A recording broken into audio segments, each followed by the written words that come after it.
नमस्कार। आज का हमारा वीडियो है मैनेजमेंट सीखिए। जीवन में सबसे ज़्यादा ज़रूरी है कि आप अपनी चीज़ों को मैनेज कीजिए। मैनेजमेंट में सबसे पहली यदि किसी चीज़ को मैनेज करने की ज़रूरत है तो वो है अपनी लाइफ की ग्रोथ को, उसको पहले मैनेज कीजिए।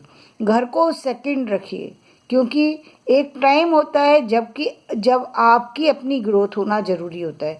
उस समय यदि आप इधर उधर कहीं भटक जाते हैं और चीज़ों पर ध्यान देने लगते हैं तो आपकी वो चीज़ें संभल तो जाती हैं, लेकिन आपका कैरियर कहीं ना कहीं पीछे छूट जाता है, जो लाइफ का सबसे इम्पोर्टेंट है। तो अपने कैरियर को जो है सबसे ज़्यादा मैनेज कीजिए। अब कैरियर को मैनेज करने में आप 15 से लेकर और 25 एज की में एक ऐसी एज है जिसमें कि आपको अपना कॉलेज ग्रेजुएशन कंप्लीट करना है, आपको पोस्ट ग्रेजुएशन कंप्लीट करना है, आपको जॉब लेनी है और आपको अपने अपने अपनी दिशा में आगे बढ़ना है।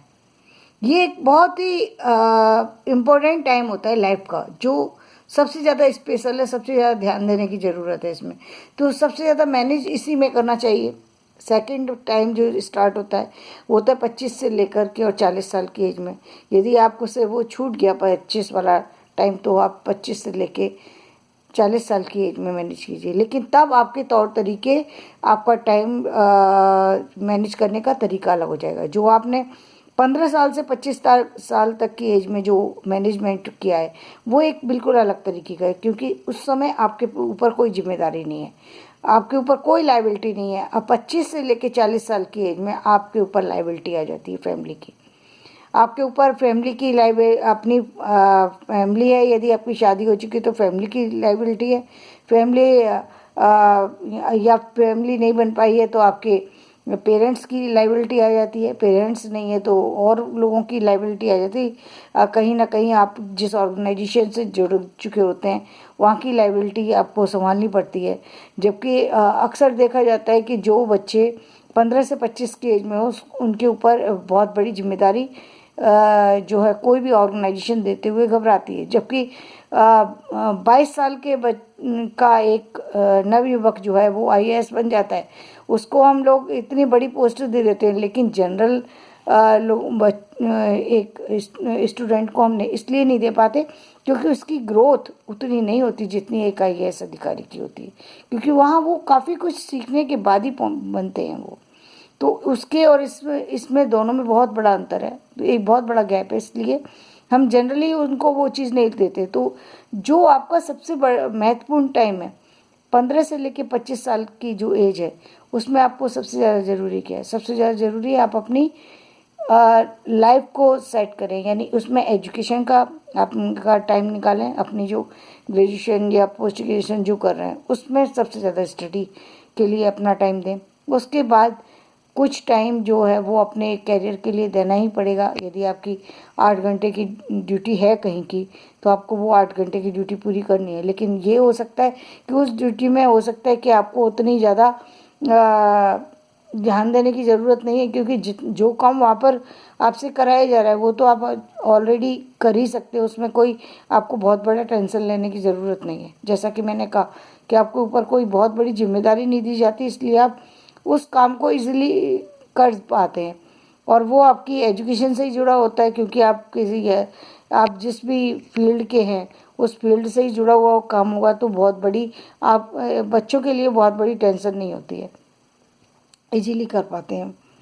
अब आती है बात 25 से लेकर 40 साल। 25 से लेकर 40 साल की जो एक एज होती है, ये एक टाइम ऐसा होता है जिसमें कि आपको अपनी घर की जिम्मेदारी संभालनी है, फाइनेंशियली रेस्पॉन्सिबिलिटी भी आपको निभानी है। वो रेस्पॉन्सिबिलिटी आपकी फैमिली की को ध्यान देना आपकी रेस्पॉन्सिबिलिटी। आप चाहे कितना भी आपने कोई टारगेट सेट किया हो, यदि आपकी फैमिली में कोई बीमार है तो आपको वो टारगेट हटा के पहले फैमिली को देखना ही होगा। वो एक अलग तरह की एक सिचुएशन पैदा हो जाती है, तो एक तरीका अलग हो जाता है उसमें। दूसरी बात फैमिली चलाने की बात हो जाती है। आपने जो 15 साल से 25 साल की एज थी उसमें आपने कुछ जो भी अर्निंग की वो ठीक है, आप उसमें सेटिस्फाई हैं। 25,000 मिल रहे हैं तो भी सेटिस्फाई है, 10,000 मिल रहे हैं तो भी सेटिस्फाई है। आपको आगे जाना है, इसमें कोई डाउट नहीं है, लेकिन आपको बहुत ज़्यादा टेंशन नहीं है। जबकि एक जो फैमिली वाला व्यक्ति है उसको बहुत टेंशन है, क्योंकि उसको मालूम है कि मेरी फैमिली इतने पैसे में नहीं चल पाएगी।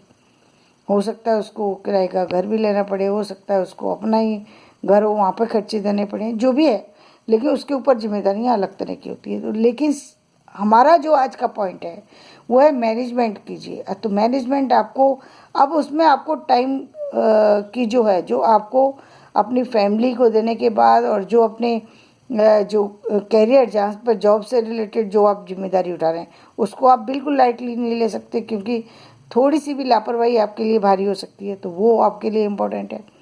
अब सेकंड है कि आप अपनी ग्रोथ को कैसे करें। तो उसमें 4 या 5 घंटे जो भी आपको मिलते हैं उसको सिस्टमेटिक बना लें कि हम कब अपने टाइम को दे सकते हैं, जबकि जब हम अपने करियर के बारे में जो है सिंसियर होकर काम कर पाएँ। क्योंकि ऐसे में 5 घंटे भी निकालना बहुत मुश्किल काम होता है।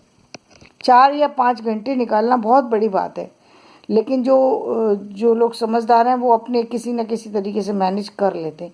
तो मैनेज करना ही पड़ेगा।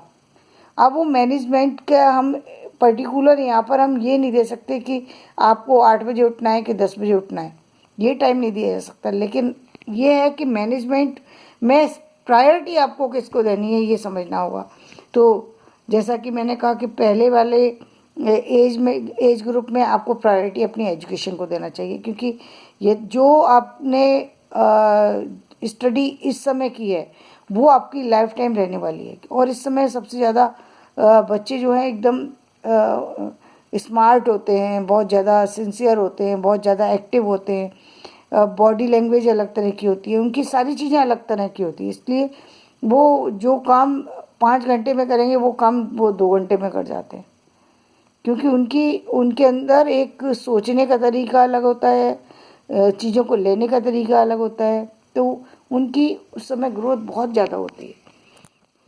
और अब हम बात करें कि 40 साल से लेकर के फिर आगे की एज के लिए क्या करें। 40 से 60 साल की एज में घंटे 2 घंटे आप में ऐसे निकालिए जो आपके कैरियर से अलग हट करके हैं, क्योंकि 60 साल के बाद लाइफ ख़त्म नहीं है, रिटायरमेंट हो रहा है लेकिन जीवन से नहीं है। तो अब आपके पास कोई ना कोई ऐसा वो होना चाहिए प्लेटफॉर्म जहाँ पर आपको स्मूथली चल सके, जहाँ पर आपको फाइनेंशियली प्रॉब्लम ना हो।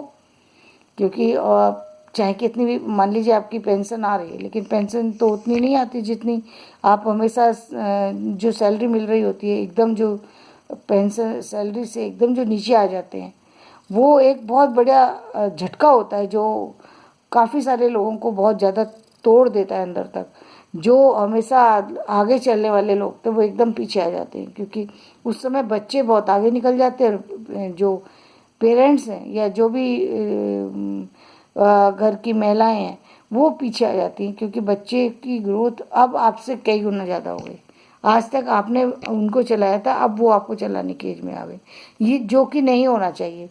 तो आपका भी इनकम का सोर्स ज़्यादा होना चाहिए, आपका भी वो होना चाहिए। तो पेंशन तो एक लिमिटेड सोर्स होता है, और फिर पेंशन जितनी मिलती है उतनी तो उससे कहीं ज़्यादा जो है उस समय के खर्चे बढ़ जाते हैं, उस समय के तौर तरीके बदल चुके होते हैं जब आप रिटायर हो रहे होते हैं।